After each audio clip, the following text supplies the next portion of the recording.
Once again, you're looking at David Blaine. He is right here in Lincoln Center in New York City. People are gathering day and night because this is his newest, well, it's a kind of performance art he has invented to seem to test the human body beyond what seems possible. He's going to spend 7 days, 7 full nights inside 2,000 gallons of water, and it is saline water, much as is the composition of the human body.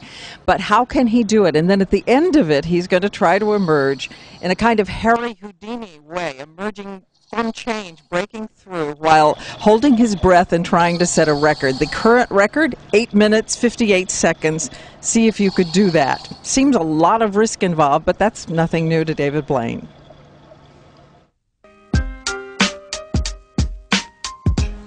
David Blaine's specialty, dramatizing physical limits and limits of will, endurance.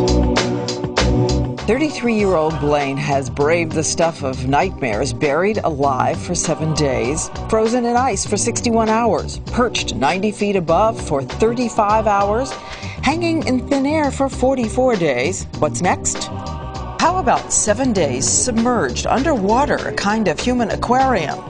My system is completely empty, so that way in the sphere I don't have to use the bathroom. I have a catheter in case I have to do number 1, but I don't intend on doing anything else. Hey, listen to what I'm telling you. Pain is nothing but a cancer. Training with Navy SEALs. Swimming with stingrays, oxygen deprivation.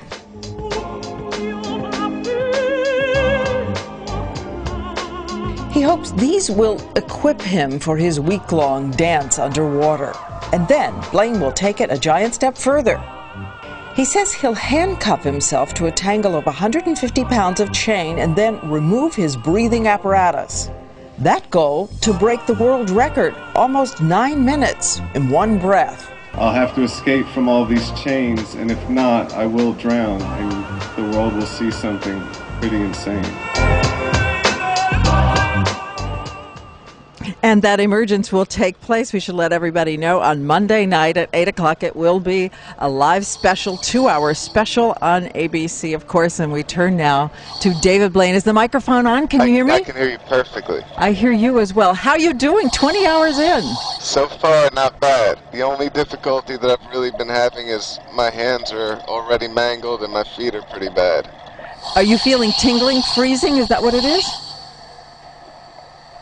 Yeah, it feels like pins and needles all over, but it also feels like the flesh is starting to have little perforations or rips. You know, it's starting to get a little painful, but everything else is perfect. I want to check on that because I've been collecting questions all morning from everybody up at Times Square, and one of them was exactly that. What does this do ultimately to your skin to be underwater for 7 full days and nights? By the end of the week, your it becomes kind of like paper. I think it's very fragile and delicate. So at the end of a week, that'll be when the real challenge is faced. But the worst part, the immediate worst part, is the hands and feet by far.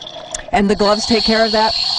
Not really, but what we've done is we've put a cream inside of the gloves, and I put my hands into it, so it's like a Vaseline or a Sorbeline. It protects them. I'm looking at the tubes here. Of course, there's air coming in, but you're also being fed through a tube, yes? A liquid diet? Yeah, they put a bag in every now and then, and I drink some Gatorade or some Pedialytes or some water and just, you know, keep flushing my system out.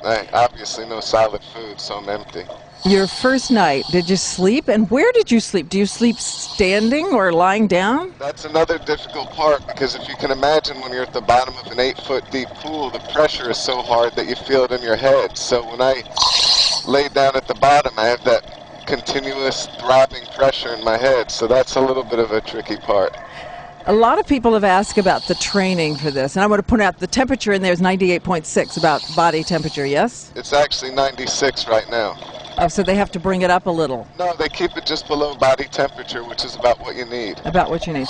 Okay, training. How long did you train for this? How long were you underwater in preparation for this to test how it would be? The test that I did was actually only a little bit longer than this, and I estimated based on the test that I would be able to make it 7 times what we did. So we did 1 full day pretty much. So that's the only training I did on that part. So this is really just trying and facing the the unknown. But the other part of the training, which was holding my breath, was the most incredible and intense and rigorous training I've ever done. I lost 50 pounds doing it, because when you're practicing every morning, I would wake up and I'd hold my breath for about 48 minutes out of the course of every hour. So I'd breathe for a minute, hold my breath for 5 minutes immediately after, and right after that breathe for a minute, then hold for 6 minutes, and I'd keep going all the way up to an hour. So that process, your CO2 levels become so high that your body has to work like a marathon to get rid of the CO2. You're going to break through some chains of materials. How long did Harry Houdini have to try to hold his breath on that tragic accident? They said he was up to about 3 minutes and 30 seconds, but he was really amazing underwater. He was pretty incredible. I know one of the things you trained was with the Navy SEALs. What did they tell you? What do you do just in terms of mind and will when you're underwater this long? Well, what was amazing about the Navy SEALs is a lot of their training, although it's physical, is more about the mental and spiritual part. So they would talk about overriding the pain of your body by finding something that takes you away from it. So it was really a good learning experience. Another question people had is, what about the recovery time after? Do you lose a lot of muscle tone in 7 days and nights? I believe the recovery is pretty intense because all of your muscles start to atrophy because you're weightless in here. So it's not like you have much going on. So far, have you thought, what was I thinking? This was a really bad idea, which I would have thought about, I'd say 10 seconds in. I have to be honest, this one is the most fun of all of them. I almost feel guilty doing it. It feels so good to be in here.